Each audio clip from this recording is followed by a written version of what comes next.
Welcome back, Guardians. In this video I wanted to look at the Sunbreaker Titan class setup skill trees that have been released or possibly released, but there's definitely some things confirmed by Bungie, so let's get into it. So the super is called the Hammer of Soul.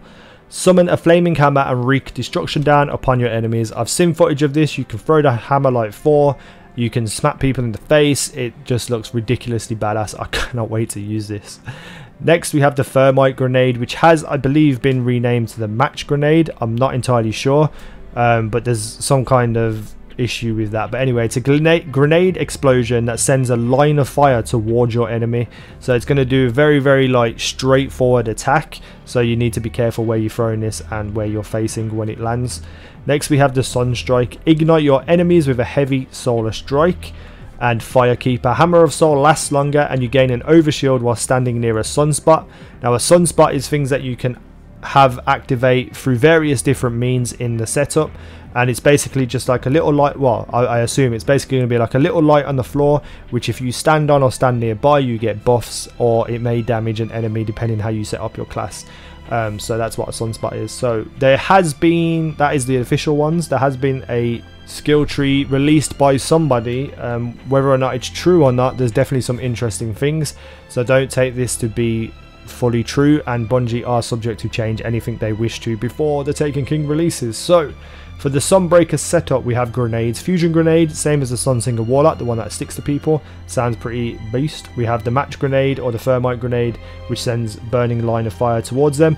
Or we have the incendiary grenade that the hunter uses on the gunslinger setup. So again, I would like to see some unique different grenades, but I can see the benefit of using ones that are already in the game and making it balanced for everyone. For the jumps we have the standard 4 jumps for the Titan. Apparently we have the lift, the increased height, increased control, and the catapult. For the super we have the Hammer of Soul, obviously. We have High Noon. The higher your health, the more hammers you can throw and the bigger their impact. And these hammers can be a direct impact kill, one hit kill, so to have a bigger impact and throw them further sounds ridiculously overpowered. We then have Sun Charge. Press R1 to hurl yourself forward, crushing enemies that are close. This sounds like an on-the-go shoulder charge, so I'm not looking forward to that at all. Hopefully you can only use it maybe once, because if you could use that over and over again it would be so stupid. And then we have Conflagration, which I believe is that how you say it. Ignite the world, creating sunspots where your Hammer of Soul impacts. Wherever it lands, whoever it kills, a sunspot will appear for you to either get buffs or possibly do some more damage. For the melee we have Sunstrike. Ignite your enemies with a heavy strike, we know about. There is different mods though. Melting Point. Burn away your target's defenses. Target takes more damage from both you and your allies. Allies, not alloys. That sounds pretty beast. We have Fulminator. Your Sunstrike melee releases a solar explosion on hit, kind of reminds me of the Warlock, which ignites enemies within the blast and kills create a sunspot around you. Sounds pretty cool, I like that. And then we have Stoke the Forge. Natively reduce the cooldown of your Sunstrike melee. Getting a killing blow with Sunstrike instantly recharges it. This is kind of similar to the Hunter headshot throwing knife, where it instantly comes back, but going to be a lot easier to activate than that. Next we have the 2 sets of passive mods or perks, if you want to call them. So the first set is Fleet Fire. Enemies brought down by your fire grants a bonus agility and reload speed for a short time, and it stacks up to 3 times. So we're starting to see something like what the hunter was getting in their gunslinger setup. We have Tempering. Grenade and melee abilities cool down significantly faster while the Hammer of Soul is fully charged. That sounds to me like Radiance, where things recharge quicker.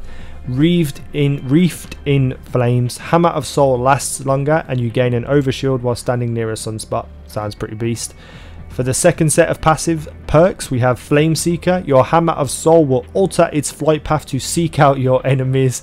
If this is true, it is homing damn hammers, and these things apparently kill on impact. So if you could home in, and that's just so stupid. If you can home in on people, I hope it's not a one-hit kill. That's all I can say. We have Cauterize. Enemies brought down by your fire regenerate your health. Sounds pretty good. And then we have Wildfire, which is very poorly written here. I'll read what it says. Enemies brought down by your hammer explode, damaging and catching over nearby enemies on fire. I'm assuming what that means is when you kill people with your hammer, they will explode, which damage nearby enemies and could possibly catch nearby enemies on fire. So that is a little bit complicated to read for me. I don't know if I'm just being stupid, but you know, that's what it says there. Sounds pretty cool. Most of the perks are around the hammer and smashing people and just doing as much damage as you can. The actual look of this, to be able to attack from range and throw hammers, just looks like so much fun. I've seen footage of this. So let me know what you think about this, guys. Hit that comment section hard, hit that like button even harder, subscribe if you haven't already, and I will see you in the next video.